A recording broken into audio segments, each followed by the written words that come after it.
বাইদেউসকল কি বনাই আছে? পচন সাৰৰ ঢিপ বনাইছে। কেনেকে বনালে? প্ৰথম কি কৰিলে? কোৰ মাৰি ল'লে, তলটো অলপ ঢিলা কৰি ল'লে।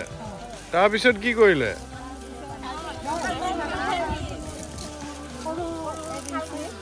সৰু সৰু ডাল ঠেঙুলবিলাক 1 ইঞ্চি দিলে। তাৰপিছত কি কৰিলে? গোবৰ পানী নে আৰু কিবা মিহলাইছিলে তাত? গোবৰ আৰু চাউল ধোৱা পানীত মিলাই লৈ 10 লিটাৰ পানীত মিলালে। 1 লিটাৰ চাউল ধোৱা পানী। তাৰপিছত সেইখিনি ছটিয়াই দিলে। তাৰপিছত কি হ'ল? এই ডাল ঠেঙুলৰ ওপৰত কি আহিলে? কেঁচা পাত কিমান দিলে? 4 ইঞ্চি তৰপ এটা দিলে।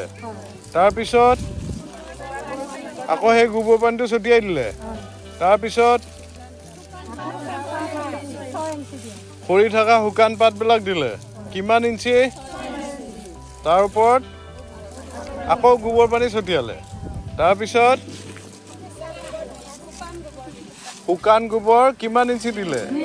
শুকান গোবৰ 2 ইঞ্চি তৰপ এটা দিলে। আৰু তাৰপিছত আকৌ পানী ছটিয়ালে। আকৌ কি হ'ল? তাৰপিছত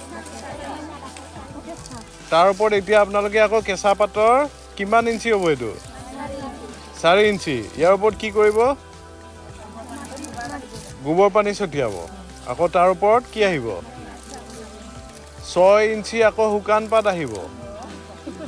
6 ইঞ্চি শুকান পাত আকৌ আহিব। তাৰ ওপৰত আকৌ 2 ইঞ্চি গোবৰ আহিব। তাৰপিছত মাটি দি পেলাই গোটেইটো গাপ দি বন্ধ কৰি দিয়া যাব। আৰু এইটোৱে আপোনাৰ পচন সাৰ হ'ব। 30-40 দিনত আপোনাৰ এইখিনি সাৰ হৈ যাব।